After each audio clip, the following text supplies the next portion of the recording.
The Toronto Non-Contact Hockey League has seen a huge increase in interest on our website and phone calls, emails, ever since, really since Sidney Crosby got hit. I think people are taking a lot more seriously. People are starting to wonder what they're doing to their kids. I think there's also an increase in the amount of medical literature out there that is not only pointing to the fact that body checking causes injuries, but that concussions have long-term effects, health effects for all people, not just kids. My son played contact hockey a couple of years ago for 1 year, and by the end of the season, I found it very difficult to watch the games. Every game, practically, a kid was down on the ice for 5 minutes. Not necessarily with a concussion, but with an injury that might actually end their season.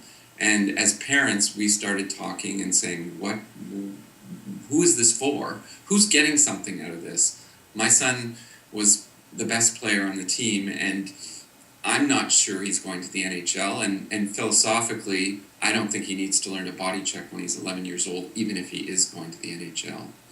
I think what we also saw was that my personal belief, just from watching 11-year-olds play, is that they don't have the judgment to know what a proper hit is and what a hit that might not be such a good idea is.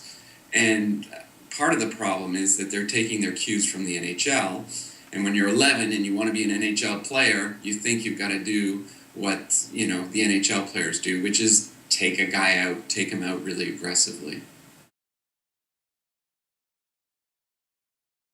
What we try to stress in the Toronto Non-Contact Hockey League, TNC Hockey, is not only that it's no body checking, but we want kids to have a greater respect for their opponents.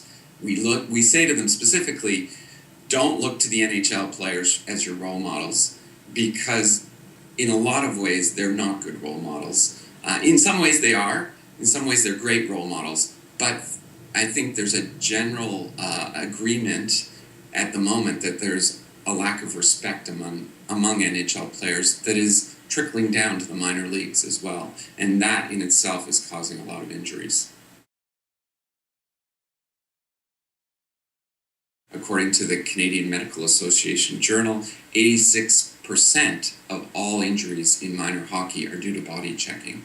So from our point of view, taking that out, that's a health issue. From the point of view of will they make it to the NHL, I always point to the European players or even players from Quebec. They do not start body checking at the age of 11. Many of the best players in the NHL, many of the most skilled players in the NHL are players who did not start body checking at the age of 11. It's actually the kids who drag the parents to the league and say, no, I want to play non-contact, I want to play no body checking hockey because that feels right to me. And they're not, some kids aren't interested in hitting, some kids aren't interested in being hit. Generally, the response of those who do come to our league is, we want to stay. TNC hockey is not officially recognized by Hockey Canada. Has that had any kind of an impact whatsoever on your league? We're an independent league. Has it had an impact?